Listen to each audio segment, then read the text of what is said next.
I tha po, podcastit Shëndetit në rënd parë, një emër që për dekada ka qenë sinonimi për kushtimit, profesionalizmit edhe kujdesit ndaj shëndetit të grave në Kosovë. Doktoresh Flora Belegus Pahia është një nga ginekologet më të njohura në vend, me mbi 40 vite përvojë në fushën e ginekologjisë dhe obstetrikës.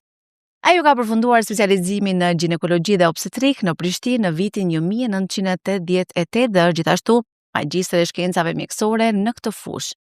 Për 4 dekada, ajo ka shërbyer në klinikën e ginekologjisë dhe obstetrikës, duke qenë pjesë e kujdesit për mira gra dhe lindje në Kosovë. E përveç punës klinike, doktoresh Flora ka marrë pjesë në shumë kongrese ndërkombëtare dhe është trajnuar nga Organizata Botërore e Shëndetësisë për kujdesin efektiv perinatal, madje ka shërbyer edhe si trajnere në kursin Alarm të organizuar nga OBSH. E sot ajo e vazhdon misionin e saj në United Hospital, ku ofron shërbime të avancuara si përcjellja e shtatzanisë në të gjithë tremujoret, diagnostikimi i anomalive të frytit, ultratingu ginekologjik, procedura kirurgjikale dhe trajtime të specializuara për shëndetin e gruas. Doktoresh, mirë se erdhe në podcastin tonë Shëndetit e parë dhe të falenderoj që i the po këtij podcasti. Mirë se u gjej, faleminderit për ftesën. Doktoresh, 40 vite përvoj pune nuk janë pak. Janë një jetë të tërë. Fillimisht, të kthehemi para 40 viteve. Si erdhi motivi që sot ju të jeni në këtë fushë, të veproni 40 vite përvoj pune dhe të keni një background kaq të mirë? Marrja e specializimit në ginekologji ka qenë rastësi. Kam qenë në stazhin e obligum, muaj maj, në sallë të lindjes. Edhe duke pa interesimin tim, profesoresha Emine Gashi u mundon të tanë kohën që të mashtin në qef të kry disa intervenime të cilat zakonisht mjek në stazh nuk i krysh. Edhe me sugjerimin e disa kolegëve më të vjetër, specializant, në atë kohë konkurova, ka qenë konkursi për mjek në ginekologji, po në atë kohë konkursi ka qenë vetëm për mjek me stazh të krym, a unë i kisha diku 5 muaj stazh. Edhe në atë konkurs, domethënë, u pranu një koleg tjetër me stazh të krym dhe mas 2 jave u hap konkursi i ri dhe u pranova unë në ginekologji. Kishit frikë në atë moshë të re që ishe të hynit këtij rrugtimi?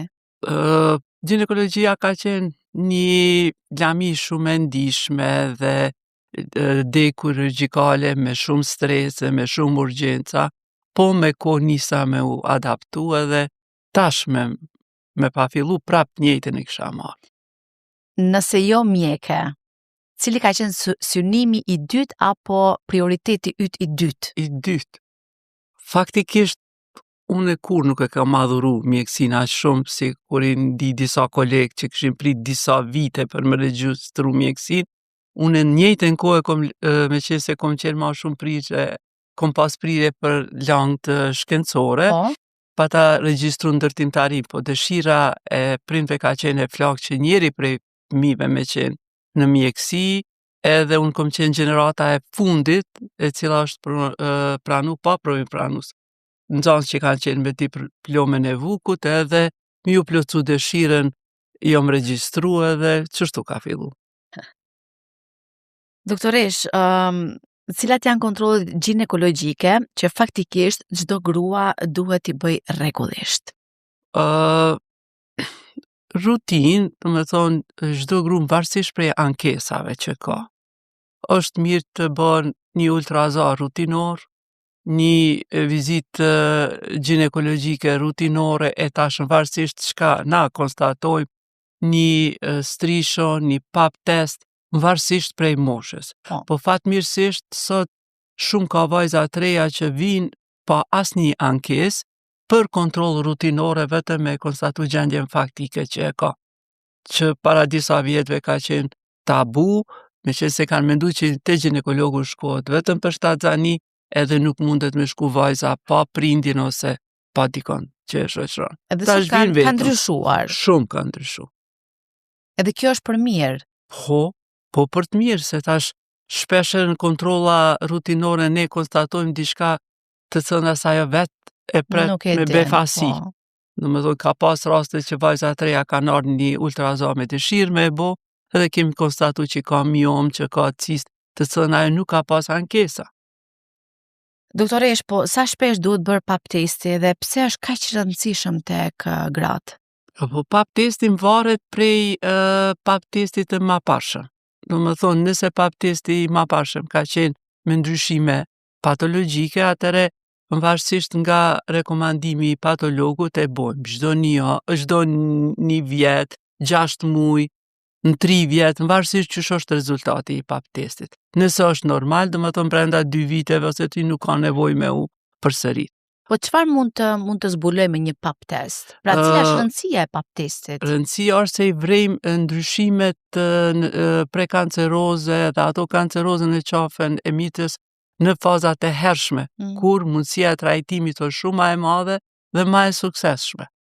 Ne jemi dëshmitar sot në ditët e fundit që kemi shumë raste me kancer qafës mitës në moshat e reja, krejt, që nuk i kemi pas përpara.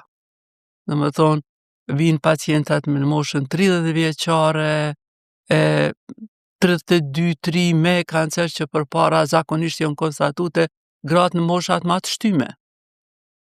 Edhe që faktikisht duhet intervenimi me njëhershëm. Është ma radikal, mbjetesa është ma e vogël, domethënë çdo gjë sa ma vonë që zbulohet suksesi i trajtimit është edhe ma i rëndë, po edhe më pak i suksesshëm. Folëm më herët për atë pjesën e turpit tek gratë, domethënë që më herët e kanë pasur, ka qenë temë tabu kjo pjesa e një kontrolle ginekologjike, por sa i përket pap testit, a është e vërtet që ende domethënë ka gra që ju vije turp për ta bërë një pap test? Ka dhe turp me që është një zonë e ndishme, po kanë edhe frikë. Se mendojnë që marrja pap testit është kush e di çka. Po mandej shpesh gratë mas kontrollës kanë tregu që janë frigu, që disa net s'kan flejt për diçka që s'ka pas as pak rëndësi. Domethënë që kanë kry pa pik problemi. Po është edhe komenti mes grave, jo dhem, jo është vështirë, e mas intervenimit shumica kanë pranu që ka qenë një gjë e zakonshme. Pra nuk është një proces me dhimbje. Jo. Pas pak nëse kryet me kujdes është si çdo ekzaminim i rregullt ginekologjik. Dhe duhet që të ua rekomandojmë grave, zakonisht në cilën moshë rekomandohet bërja një pap testi? Po ta shpjegojnë edhe mosha ma të reja, po varet prej ankesa, po mas moshës 30 vjeçare është shumë mirë me e bo. Po mendoj me e bo, nëse është mirë mas 2-3 vjetë nuk ka nevojë me përsërit. Aq ma shumë po ta shpjegojnë edhe mosha ma të reja, zakonisht kur po kanë një infekcion, ose edhe nuk kanë asnjë ankesë ato kërkojnë vetë me bo pap testin, se kanë nis shumë u vetëdisu. A mund ta bëjnë pap testin gratë ose vajzat, të cilat nuk kanë kryer marrëdhënie seksuale asnjëherë në jetën e tyre? Nuk mundem se mostrat merren pe qafës mitrës, edhe nëse hymë me spekulum faktikisht na bojnë gabim profesional. Domethënë se mostrat merren prej qafës mitrës. Domethënë gratë që kryen marrëdhënie seksuale, të gjitha kanë të drejtë për ta kryer një pap test. Munden me ko. Ama këto që nuk kanë pas, eventualisht mundem kavrima himenale me hyme ma një strisho vaginale, po ma shumë jo. Se për me marë duhet prej qafës mitrës. Qafën e mitrës duhet me prezentu me spekulum edhe nuk kemi mundësi. Po ka pas 40 vite përvoj puna, keni pasur ndonjë rast gjatë këtyre viteve që vajzat më të reja kanë pasur ndonjë karsinom apo ndonjë kancer në qafën e mitrës pa kryer marrëdhënie seksuale?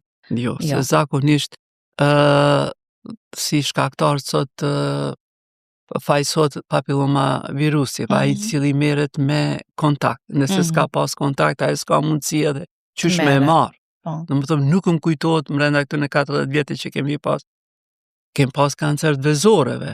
Po mendoj te vajza në kohën kur kom qenë në Beograd në specializim 15 vjeçare që ka qenë me kancer të vezoreve dhe po mendoj është operu, po mas 2 vite ka përfundu jo qysh ne këndosht. Domethënë, kam pas rastin që e kom operu vajzën me 2 tumefakte edhe njënën vezore, atë pjesën e shëndosh jam mundu me e rujt, me qenë se ka qenë shumë e re, edhe mandej histopatologjia ka tregu që të dy anë ka pas kancer, dhe ka qenë diku 17-18 vjetë, jo ma e vjetë. Cilat janë simptomat që gratë nuk duhet t'i injorojnë asnjëherë në trupin e tyre sa i përket çështjeve ginekologjike? Po, mvaret tash a kemi të bëjmë me rast ginekologjika obstetrik. Në më thonë, nëse është një pacient të shtatzane, çdo dhimbje, çdo gjakderje është shej i abortit rrezikum, ose nëse është mbi 20 javë e lindjes parakohshme, do më thonë, është ajo që këta automatikisht i drejton te mjeku.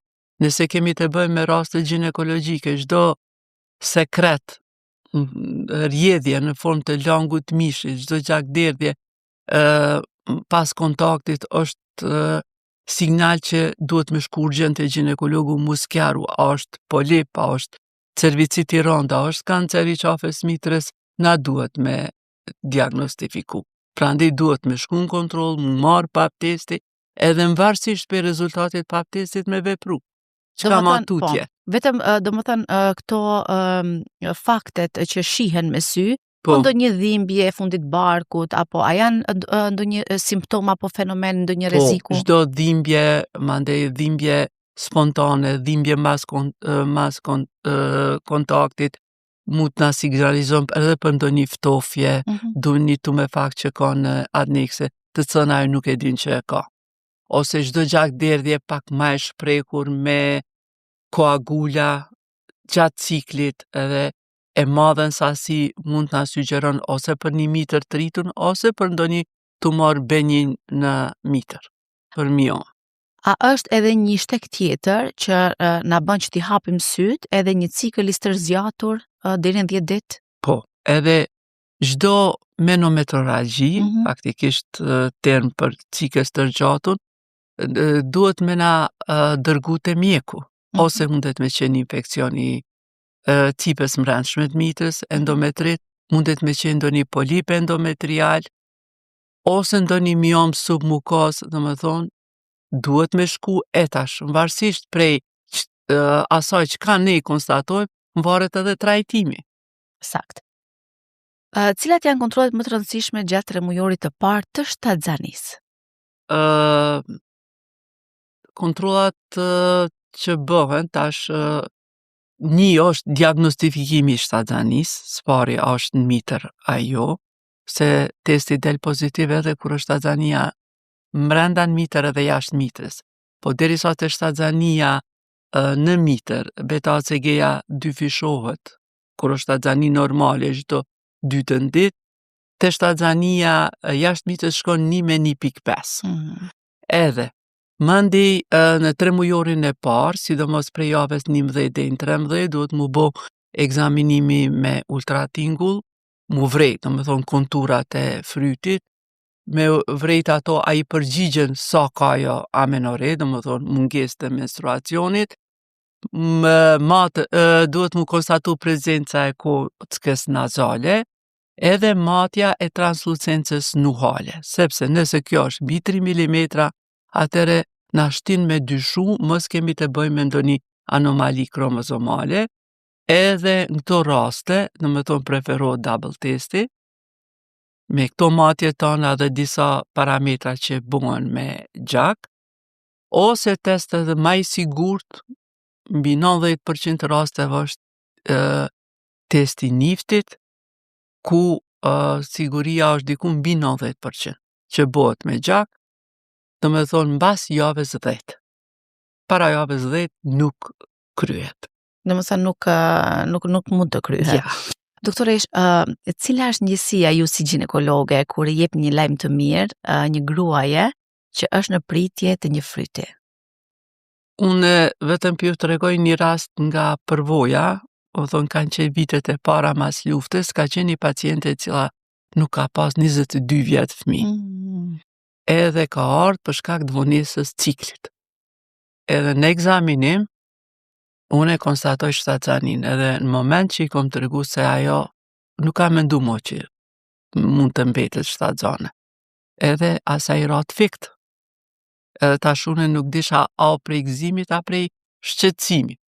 Edhe njëjta paciente mandej, më thonë as shtatzani e kom përcjell, e kom kry me sekcio, mas 2 vjete kam bet prap shtatzan edhe ka 2 fëmijë mas 22 vjetë. Dëgjoni lajmin e mirë gjithkush ka qef me tregu, po ka dhe momente ku pacientët në bazë ndryshimit pamjes tane konstatojnë që diçka nuk është mirë. Më thonë para 2 jave ka qenë motra e motës në ordinancën ku punojune. Edhe e vrejta që konfiguracioni i kokës është i çrregullt. Edhe motra që ishte me mua e vrejti që mu pamja ndryshoj tërësisht.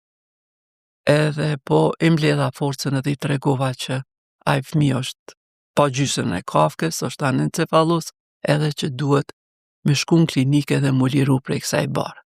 Ishte bara e dytë mbas 8 vjete. Edhe çka ma shumë t'i mboni për shtypje, vajza e saj 8 vjeçare, pyetjen e parë që mu drejtu kur isha aty e po ekzaminimin, doktoresha apja shiqon fytyrë. Më thonë, ta na ditë kam qenë shumë e shqetësume. Edhe pse nuk ishte fajim, po diçka që moti nuk isha pa dhe nuk merr fare mirë. Si e priti nana lajmi kur i tregove Po, për frytjen? ajo në përgjithësi ka qenë një nanë shumë e përmbajtur, po në fillim nuk e kuptoj.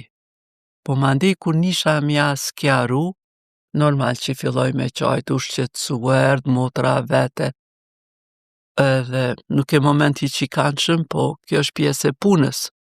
Pjesë e punës edhe pjesa asaj që ne duhet përballemi Po, dhe duhet jemi shumë të forta që ti përballojmë sfidave ose që na ka sjell jeta. pas për shembull raste që kanë ardha apo stafat me rekomandim, edhe unë ja kom dhonë kontroll të rregullt, ja kom dhonë lajmin e keq, nuk është fare lehtë. Se zakonisht një gjë e keqe në jetë ta përkujton vazhdimisht atë personin i cili ta ka thonë. E Po, vërtet. Shumë e vërtet, është një barë që dhe ju e barni me vete në rrugtimet e unë e secilit thëmë, që ne jemi mas pari njerëz, jemi nana, jemi gjyshe, edhe mande jemi mjek. profesionist. Po. Po sa shpesh duhet bërë ultrazëri gjatë xhanis, doktoresh? Po, si pas rekomandimeve WHO, ata thonë veç 4, po na zakonisht i bojmë varësisht prej shtatzanisë. Po thonë kur janë shtatzanit normale i bojmë çdo 4 javë. Kur është shtatzani me probleme, me hipertenzione, me ngjecje të frytit, ka fundi bën kontrollat më të shpeshta. Nuk janë të dëmshme? Jo. Po, faktikisht i bojmë për me konstatu gjendjen e frytit edhe me përcaktu faktikisht momentin kur duhet mund ndërprej shtatzania, që mos me përfundua ashtu që na nuk dojmë as nana. Doktoresh, unë pyeta më herët për ciklin, edhe më iku një pyetje për ato vajza, gra që kanë vonesa në cikël. A është dhe kjo problematik, vonesa të gjata flasim? Kështu, cikli normal është prej 21 deri me 35. Ditë. Po. Çka do që është përfundi dhe mbi, nuk është cikël normal. Edhe patjetër duhet të bëjmë një konsult. Zakonisht disa raste ajo shkon edhe me trashëgim, se të njëjti problem ka pas edhe nana. Domethënë nuk ka ndonjë patologji, po edhe lidhet me çrregullime hormonale. Domethënë te vajzat e reja, sidomos është ky çrregullim i ciklit te vezoret policistike. Po ka edhe raste kur kanë vezore policistike, po cikli është i rregullt. Po në shumicën e rasteve është karakteristik për vezoret policistike që shkon me pilozitet të shtumë, Po. shkon me obezitet, me paraqitjen e qimeve në Po. mjekër. Edhe në këto raste atëherë duhet mu bo statusi hormonal edhe varësisht prej tij me u trajtu. Mirë, kur kthehemi tash tek shtatzanit, kur mund të zbulohen anomalitë e frytit dhe sa i saktë është diagnostikimi sot që i bëhet, domethënë, kontrolleve ginekologjike? Po këto anomalitë mëdha na i konstatojmë. Tash varet në cilën fazë. Domethënë kjo rasti që u përmenda ka qenë diku 14 javë, po ka pas raste kur edhe në gjysmën e dytë shtatzanisë janë vrejt anomali dhe zakonisht është mirë ato që janë inkompatibile, edhe që nuk kanë prognozë mirë, me u diagnostifiku deri në javën 20-22, kur mundësia me ligj është që të ndërprehet shtatzania. Po nëse zbulon pas saj mosha, atëre nuk lejohet edhe pacientja duhet me vazhdu shtatzani. Duhet ta vazhdosh shtatzanin duke Po, ditur që po. ai fryt Përveç mund raste të që dali oni me anomali, ëh? Po, varet çfarë lloji është. Po cilat janë gabimet më të shpeshta që bëjnë gratë gjatë shtatzanisë? Po gabime s'po di sa mundesh mi thonë, po normal ne i thonë se brenda një shtatzanie normale duhet mushtu dikur 12 kg pesh. Normalisht. Ka raste kur i shtojnë deri 25-30. Edhe ky shtimi enorm në pesh krijon kushte për paraqitjen e hipertensionit, shtatzani edhe diabetit gestacional. Prandej, na gjithmonë kemi kujdes që i këshillojmë për ushqim që mos me pi pije të gazume, mos me hongër shumë ambelsina, mik, brumnave, që me kontrollu në një farë mënyre peshën. Kafeinës? Po, tash, rekomandohet deri në 2 kafe në dite, po mendoj, po ka raste, mandej kur shtohen shumë peshë edhe paraqitja e strijeve është, po mendoj, mundësia Evidente, po. ma e madhe mu Po. paraqit mandej te gratë obeze, çdo gjë është ma problem, edhe lindja normale, edhe kur kryhet lindja me operacion, mundësia e infekcionit është ma e madhe, teknikisht është ma vështirë mu realizu, do me thonë, çdo gjë është pak ma problematike. Doktoresh, unë do të rikthejmë sërish tek pyetja tjetër sa i përket pikërisht kësaj fushë, duke dhënë unë një përvojtimen, sa i përket dy shtatzanive që i kanë mbajtur, domethënë si grua, tek do dua të marr pak vëmendjen e qytetarëve për një ofertë shumë të rëndësishme në United Hospital në kuadër të muajit mars. United Hospital ka një pako ginekologjike promocionale gjatë gjithë muajit mars. Pakoja ofrohet me një çmim të arsyeshëm me qëllim të inkurajimit të kontrolleve të rregullta për shëndetin e grave, dhe ajo përfshin vizitë mjekësore, eko ginekologjike, pap test, strisho vaginale dhe strisho cervikale, duke mundësuar një kontroll të plot ginekologjik.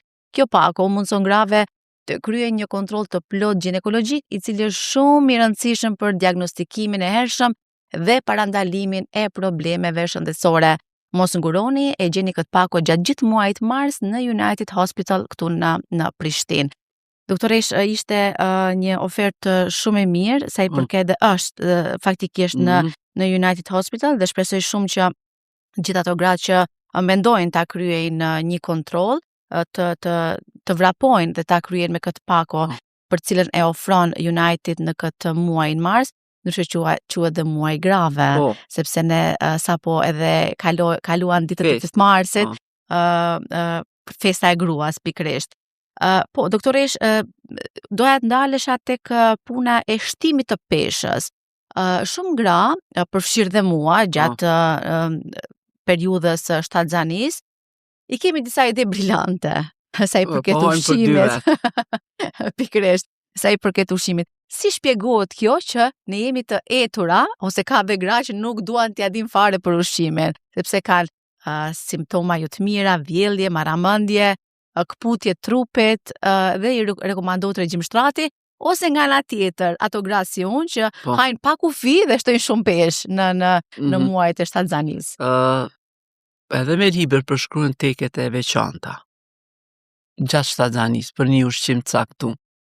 Përpara për ata edhe gratë që kanë qenë mosh, gjithmonë kur kanë përgatitur diçka, e ka qenë shtatzania afër, ja kanë dhënë me kërku. Edhe kanë teket veçanta për ushqime të caktuara. Po. Edhe shumica shoh dhe në kontrolla kur të vinë, si të qohën ka nevojë diçka me shtingoj, si të kalon ajo periudha e mundimeve. Edhe kret me cilat flet, i thonë unë nuk po ha ma shumë. Faktikisht ato e mashtrojnë vetin. Do me thonë vazhdimisht kanë nevojë me marrë ushqim.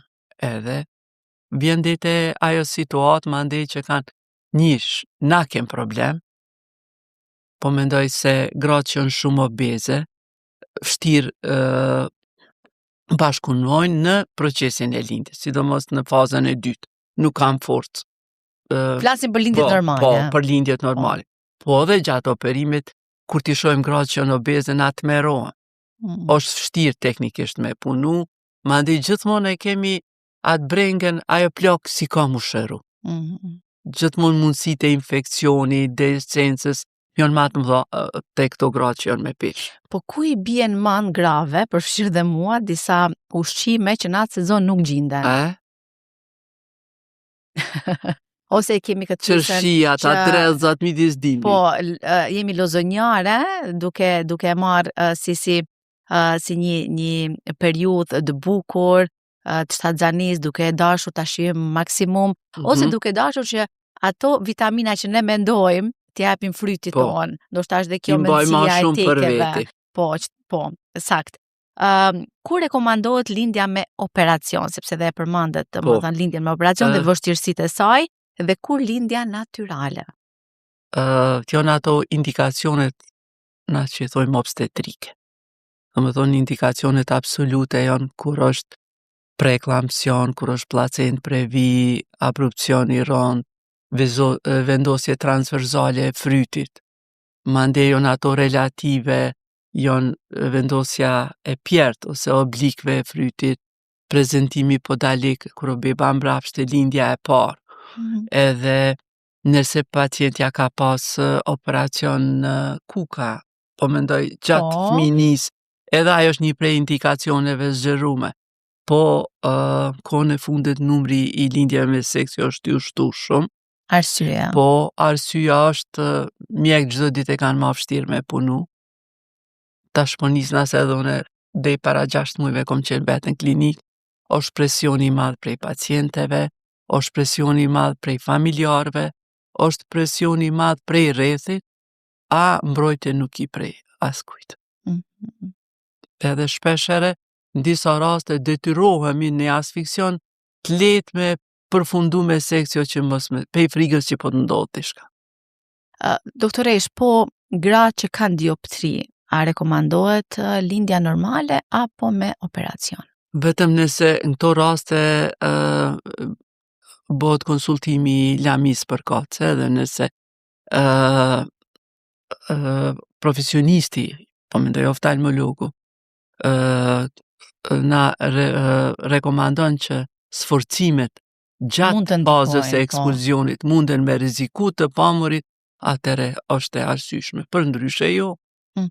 Atëre na vendosim sipas konditave tona, kushteve obstetrike. Doktoresh, një arsye më specifike, pse është rritur në vendin tonë numri i rasteve me operacion? Ndoshta është frika e grave që kanë nga guidhënat e grave që kanë kaluar fazat të lindjeve natyrale? Po, është edhe ajo, po është edhe shumica e nanave të reja nuk kanë durim. Se lindja normale si proces gjatë. Durim të kohës apo durim që nuk i durojnë dhimbjet? Janë pak ma lozonjare, nuk i durojnë dhimbjet, edhe mendojnë që na si mjek munde me bo çdo gjë. Faktikisht në kushte klinike ende nuk është ju kry lindja me epidural, që në disa spitale private janë diku t'ju apliku, edhe ajo një farë mënyre i zbut të dhimbë, po unë vetë kom lindë si doktoresh 3 lindjet normale, edhe di që nuk është letë, po është fazë që kalon. Po disa pe marrin shumë tragjedi, disa ende pa lindë, po mendojnë shumë të ngarkume, edhe janë pyetje ndonjëherë parësyshme, në muajin e 5, thot, a ko me lindë normala me operacion. Unë mas pari nuk jo me sigur që ajo shtatzani ka me shku deri në fund mirë, e mandej, tjetër është nëse une është lindja e parë dhe shoh që është prezentim podalik edhe nuk ndryshon. Atër opcioni për lindje me operacion është, po mendoj, ma i sigurt edhe ma i arsyeshëm. Po në 5 muaj nuk di, më mendoj mi thonë pacientës ki me lind normale ose me operacion. Po ndoshta kjo është nga mos informimi i grave, që nuk e din sakt se si shkon procedura, ndoshta dhe nga ajo që aq sa janë informuar ose nga guidhënat e njëra tjetrës marrin informacione sipërfaqësore, po, edhe i bëjmë pyetjet ato që i bëjnë. Po, tash qaq sa, di ndonjëherë qaq edhe pyesin. Po, e vërtet. Po, një sqarim që e ko marrë dhe unë si grua, nga një grua që ka lindur normal, ma ka shpjeguar punën e dhimbjeve të lindjes me një shkreptim bubullime. Dhe më thënë, aq zjat. Është momenti Edhe harrohet. Po, është një momenti ekspozionit që atëherë është që një ndjenjë jo fort e këndshme, po edhe ajo në moment që del koka është shumë ma lehtë. Po shumica e pacientëve nuk janë të përgatitur, po ka dhe paciente unë shpesh Ju e rekomandoni pacienteve që lindje janë natyrale, normal. sigurisht, po. Para lindjes si thom, mendo mirë edhe ka mu kry mirë. Se shpesh e pacientet që bojnë shumë panik, edhe shumë frigon, një farë mënyre ka një paranjë që diçka ka mi ndodh. Po. Janë dillin vetit keqen. Se ato e kom vrejt pe përvojës pacientit që janë qeta, gjatë krish të xanis, edhe ka fundi e marrin lindje si normal ato dhe kryhen letë. Ama disa janë shumë stresu me prej fillimi shtatxanis. Edhe çdo kontroll për to edhe për ne o stres. Që ndonjëherë edhe për ne është vështirë me ato paciente mu ma. Si arrini ti menaxhoni këto situata kur e shikoni një paciente që nuk ka vetë kontroll nga dhimbjet e lindjes? Po, një fjalë e mirë dikon shumë a shumë se shumë çka. Më thonë edhe kujdesi i mjekve, stafit, mamijave që çon pacientën, edhe shumë ma lehtë është me bashkëpunu. Se në momentin e ankthit, nëse edhe na fillojmë me përtit, ajo hub fare dhe nuk të regjistron çka e ty thonë. Më thonë duhet me qetësu në mënyrë që edhe vetit mja lehtësu puna. Shumë mirë tha gjatë podcastit që një moment i mirë mbahet mend, por edhe një moment i keq mbahet mend. Unë e mbaj mend një moment shumë të mirë me ginekologën Teuta Plana, që e përshëndese, edhe mu drejtua me këto fjalë gjatë momentit të dhimbjeve. Tha çika jam, tha, a je burtha nervoza me mua, ta këqyrëm ta në sy. E mbaj mend, domethënë atë fazë shumë të vështirë të momenteve të mia, këtë fjali, me cilën mu ka zbut, ma zbuti dhe idenë e momentit të lindjes, që ishte fazë. Mu më kujtohet një rast, është mati, ka qenë një paciente 13 vjeçare, shumë e re. Edhe lindje, po, kjo punë ka, do shta 20 vjetë, e ma shumë, edhe ishë shumë e frigume, edhe që arsytojshim se ajo ishë fëmijë, faktikisht. Edhe në moment kur ju afrova, isha në detyrë kujdesare. Edhe tha të lutem doktoresh, apo afroshe, apo mbri nga se po mduket si nana ime me qef. Edhe prej ati momenti, po mendoj unë edhe mamijat nuk u kemi largu as një minut deri sa ka linda. E lindi normal, po kishim tjetën ndjeshmëri ndaj saj se me dëvërtet e shumë e re. Unë nuk mu imi kuptu lindjet e para i kuptoj, po lindjet e shumë feshta që shkryen në për tokë edhe bojnë dram, ato nuk mu imi kuptu. Më thonë, e din që është procesi i lindjes, edhe lindja është të shku normal, se edhe lindja prej lindjes ka dalim. Ka disa lindje që zgjasin shumë, që edhe neve na neveritin. Po shkon shumë gjatë, edhe kur përfundon mirë, krit na jemi të knaqë. Se faktikisht është një sukses edhe i joni. Sigurisht. Ama me lindjet shumë fishta, edhe me bo dramë, edhe me lyp lindjen e 4-5 operacion, veç pse s'mundet mi duru dhimbta, nuk po m'duket arsysh. Po, doktoresh, po besoj shumë që ka edhe njerëz, domethënë gra që i hiperbolizojnë edhe i marrin si pa definume ato dhimbje, si e para, si e dyta, si e treta. Edhe si grua, po besoj që arsyetojnë këtë pikë. Domethënë që ka tipe të ndryshme të grave dhe normalisht nuk janë po gjitha të njëjta. Po edhe për të njëjtën dhimbje, personat të ndryshëm reagojnë ndryshëm. A marrë me doktoresë se kur e çajmë vetëm pak gishtin edhe bëjmë alarm. Po, se për shembull njëjtën lëndim dikush e merr ndryshe. Po, pragun e ka. Dikush nuk e bën sa fare. Nuk e bën sa fare, dikush bën dram. Po. Njëjta është edhe te na. Sakt. Folëm për lindjet, mirë po nuk folëm për rikuperimin. Për lindjet natyrale dhe për ato me operacion. Sa zgjasin? Po normal që rikuperimi mas lindjes normale është ma i shkurtë, për atë edhe na e preferojmë. Po. Po mirë, po kemi dhe lindje normale të komplikuara që... sidomos lindjet instrumentale. Domethënë, nëse në faza e dytë zgjatet shumë edhe është beba rrezik, atëherë ne shpeshherë ndërmarrim masa për me shkurtu fazën e dytë, domethënë me aplikimin e vakumit e së forcepsit, zakonisht to lindje shkojnë pak me episiotomi ma të mëdha, me qarje ma shumë, edhe normal që rikuperimi zgjat ma gjatë. Po me operacion? Po nëse është rutin, do me thonë brenda 10 ditëve e marrin vetin, po mvaret edhe prej tipit, edhe prej personalitetit, edhe prej organizmit. Ka disa paciente për shembull kur vjen ditën e 10 ti nuk e dallon që është bo operacion. Ka ndonjë që edhe 1 muj ditë vajton për të njëjtën gjë. Po. Domethënë kozgjatja është e ndryshme tek tipat e ndryshme. Cilat janë problemet ginekologjike më të shpeshta që përfshinit te gratë sot? Sot, zakonisht pacientët ma shpesh t'i vinë për shkak të sekrecioneve të shtume, dhimbjeve të barkut, çrregullimeve të ciklit, vonesës ciklit, të ato problemet rutinore, ma të shpeshta. Më të shpeshta. Kur rekomandohet histerektomia dhe është gjithmonë zgjidhja e fundit? Në zakonisht thojmë se operacioni është zgjidhja e fundit, e tash aplikohet ose për shkak të ndryshimeve në qafën e mitrës, domethënë, kjo varet edhe prej moshës. Nëse për shembull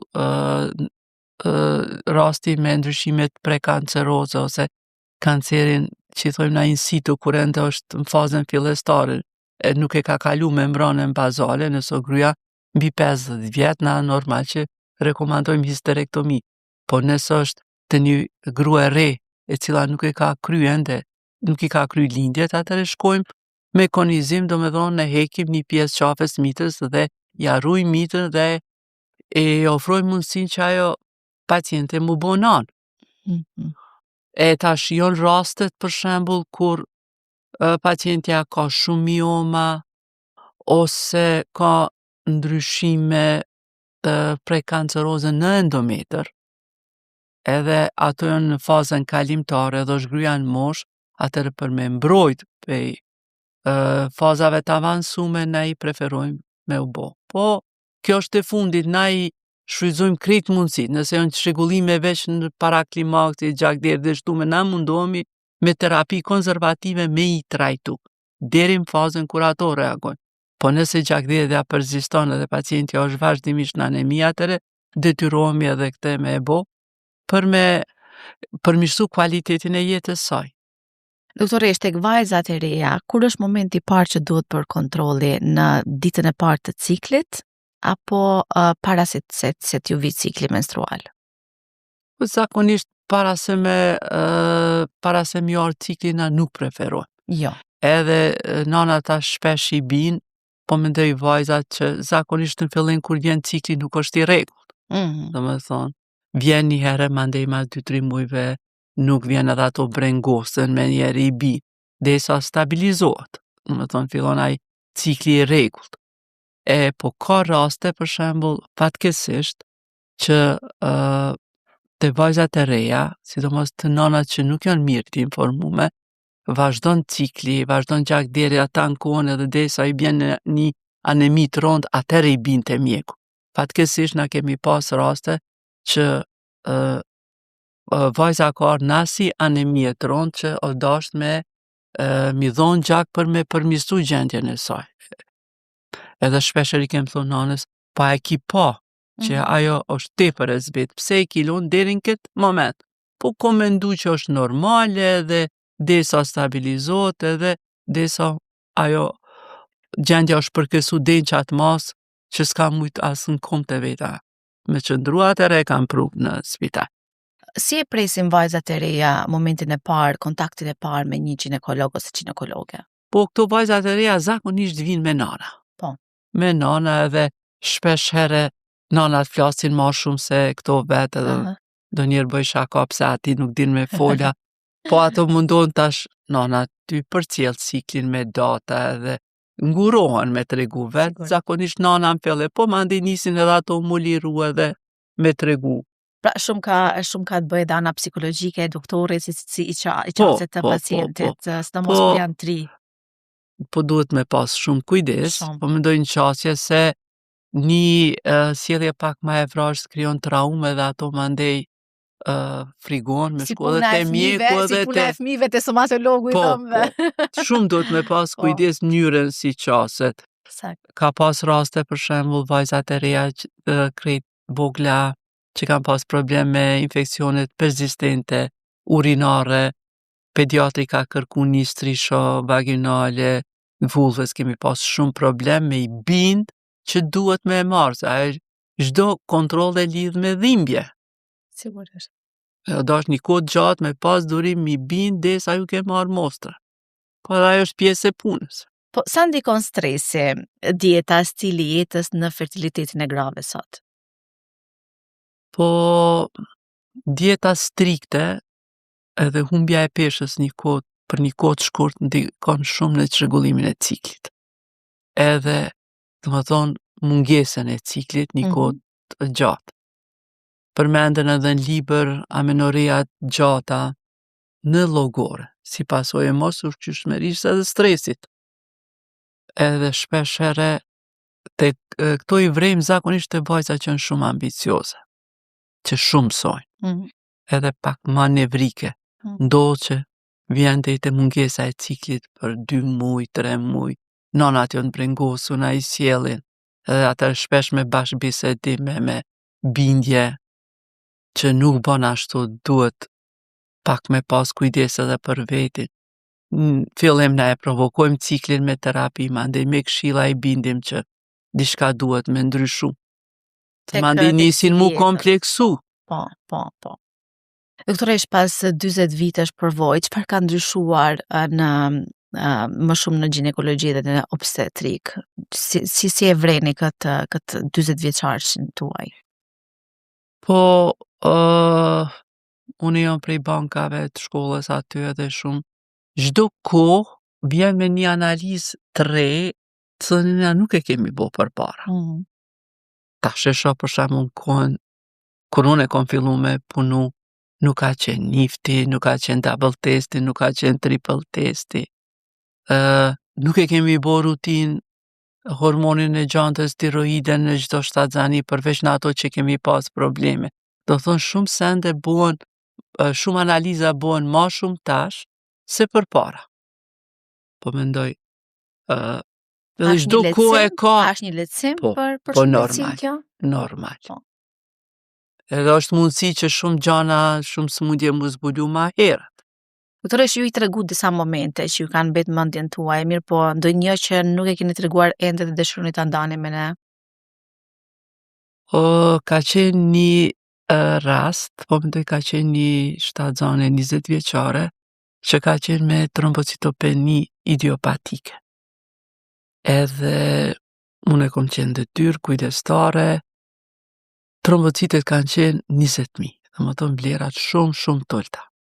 Edhe deri në momentin e fundit kemi pas shpresë se këto raste preferohet lindja normal. Edhe deri ora 5 në mëngjesit te i detyrova për shkak të bebës me e kry me operacion. Edhe operacioni teknikisht u kry mirë, po mas një ore më ka thirrë anesteziologu që është shumë të gjaktë. Edhe ai shhup. Tepër jam shqetësu se gjaku nuk u koaguloj dhe rjedhke vazhdimisht. Në atë moment veç kemi kërku plazmë, të raste duhet i hipen trombocitet pastra, sa nuk ishim në atë moment. Në gjendje mi siguru, i dham plazmë, unë dal qak derdhja, 3 net, unë nuk kom mujt me fjet, vazhdimisht shtyra e saj ndelke për para. Po mandej, ajo nxjerr, shkoj me fëmijën në shtëpi, mas 1 viti e operoj shmletken edhe faktikisht e eliminoj faktorin i cili i shkatronte trombocitet, edhe me 2 shtatzani tjera, mandej e kom përcjell edhe e kom operu, po kemi kalu po mendoj si e mas mirë, atë operacion kur s'ko me haru. Se ka qenë gjendje shumë kritike. Edhe për fat mirë ka përfunduar mirë. Po. Ka rëndësi. Doktore, ka qenë shumë e re, po, 20 vjet. 20 vjet, e vërtet moshë e re për të përjetuar një dram në jetën. Bash dram ka qenë edhe për te, po edhe për mu si mjek i cili e ka kry linje. Dua që këtë podcast ta përfundoj me 2 mesazhe. Njërin për vajzat dhe gratë në vendin ton që faktikisht duhet të kujdesen më shumë për shëndetin e tyre. Duhen, fatmirësisht në ditë sotit, ka shumë ginekologë që janë femna, edhe të moshave të ndryshme. Të më thonë, kanë mundësi se cila me zgjedh mjekun e vet. Po është me rëndësi që me e vizitu. Edhe kur kam pengesa mos mi bo asgjë, me shku, me u vizitu, edhe nëse është do gjanë rregull, janë të qeta që nuk kanë ndonjë problem ginekologjik. Sepse rastisht shumë herët i kemi zbulu në kontrolla rutinore disa probleme të cata nuk i kanë ditë që i kanë fare. Ndërsa mesazhin e dytë për gjithë studentët apo studentet që ende nuk e kanë qartë se çfarë duan të specializojnë, pse duhet të drejtohen tek specializimi për ginekologji? Këtë mbaret sa e don njeri. Një profesion që e don edhe ma lehtë e përballon. Është pak ma i vështirë për ne si femna, duke pas parasysh edhe obligime që i kemi, është profesion i rëndë, me shumë stres, me shumë përgjegjësi, me kujdestari që janë shumë të latshme, po nëse ata e dojnë edhe me zemër e marrin këtë profesion e përballojnë që shikem përballu edhe na. Doktore, unë falenderoj shumë që erdhët në podcastin Shëndetin e parë dhe patëm një bisedë të shtruar, se i përket gjitha atyre i prekëm pak nga pak, ndoshta jo të gjitha, po ato që ndoshta edhe qytetarët kanë interes për të dëgjuar nga një profesioniste si ju. Faleminderit juve për ftesën. Besoj që me këto këshilla një farë mënyre i kemi ndihmu grave, vajzave të reja. Ashtu si keni bërë plot 40 vite. Po, edhe jemi në disponimende mi u ndihmu vetëm nëse dëshirojnë. Faleminderit shumë. Edhe për juve. Shikues të nderuar, ishte ky podcast i Shëndetin e parë mbështetur nga United Hospital, ku të ftuar kishim doktoreshën Flora Bilegus Pahia. Ne do takojmë sërish në episodin e radhës. Mirëmbëjtje.